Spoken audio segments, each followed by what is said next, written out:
Have you ever taken a moment to ponder about those lines running across your car's rear windshield? It's a curious car feature that often goes unnoticed unless you're stuck in traffic with nothing else to stare at. These lines, often mistaken for mere design elements or antenna signals, actually serve a significant purpose.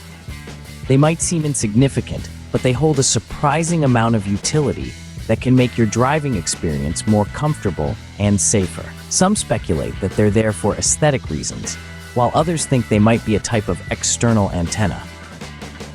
But let's be honest, how often do we truly take the time to understand these seemingly minor details of our vehicles? Most of us are more focused on getting from point A to point B.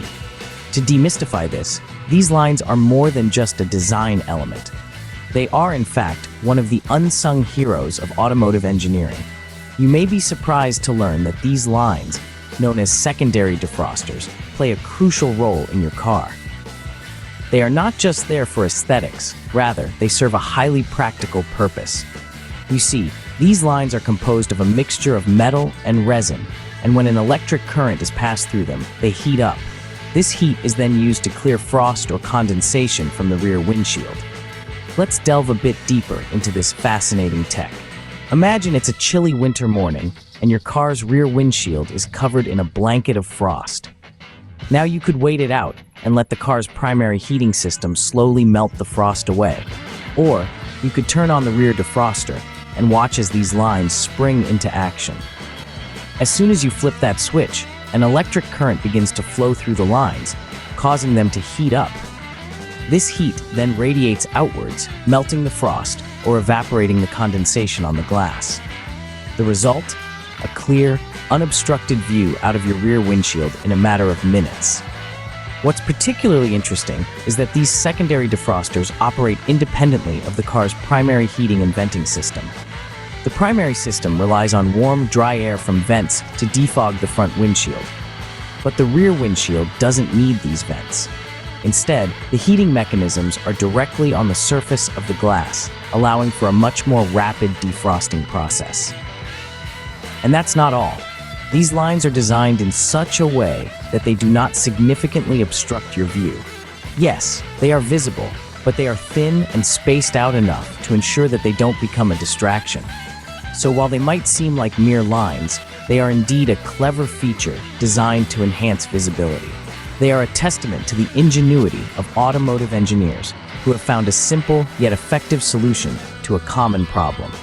And the next time you find yourself in a frosty situation, you'll know exactly what those lines on your rear windshield are for.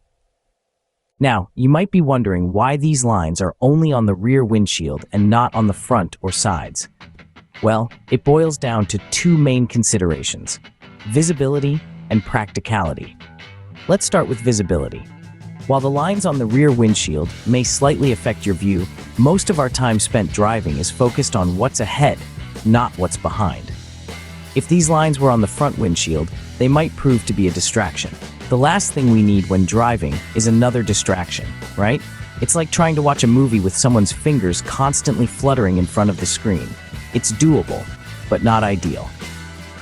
Now, onto the second point, practicality.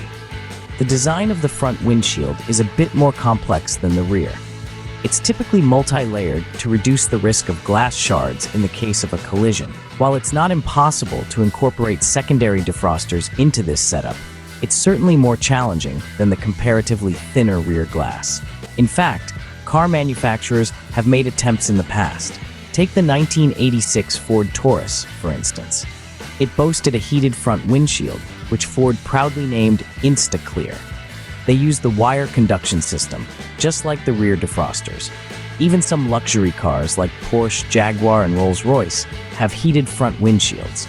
They use either superfine conductive wire or a conductive film embedded in the glass to reduce or eliminate visibility issues.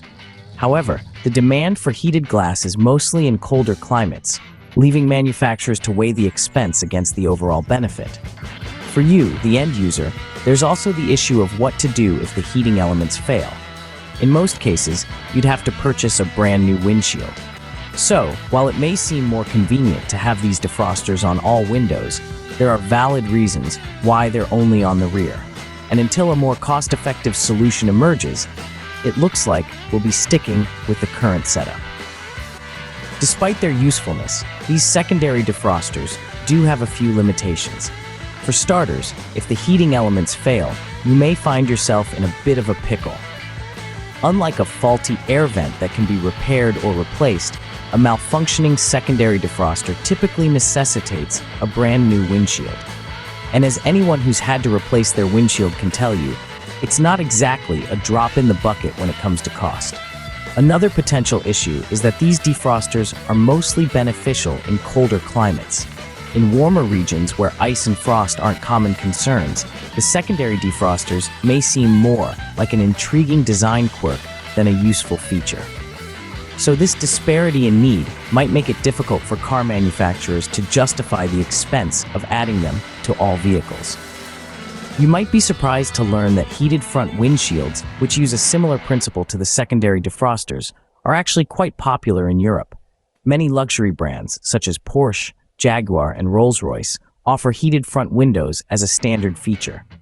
These high-end vehicles use either very fine, conductive wire or a conductive film embedded in the glass, which reduces or eliminates the visibility issues associated with the lines on rear windshields. However, in the United States, heated front windshields remain largely a feature of luxury vehicles. The cost of implementing this technology, coupled with the potential need for expensive replacements if the system fails, likely contributes to its relative rarity. Nevertheless, as technology continues to advance, we may see changes in the future.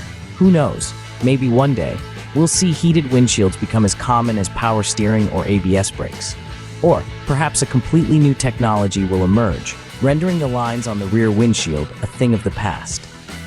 But for now, until a more cost-effective solution is found, these lines on your rear windshield remain a fascinating feature of car design, a testament to the ingenuity of engineers who continue to innovate, making our driving experiences safer and more comfortable. So let's recap what we've learned about these curious lines on your car's rear windshield. These lines are more than just a design element. They're known as secondary defrosters, a clever piece of engineering that uses metal and resin wires to defrost or defog your rear windshield. This is especially useful in colder climates or during those chilly early mornings. Not only do these lines provide a practical solution to a common problem, they also do so without obstructing your view. Unlike the front windshield, the rear doesn't require as much visibility, making it the perfect spot for these defrosting lines. However, this doesn't mean manufacturers haven't tried to implement such systems in the front. High-end vehicles and some European models even boast heated front windshields, but due to design challenges and costs, they remain less common. The next time you see those lines, you'll know they're not just for show, but play a vital role in your driving experience.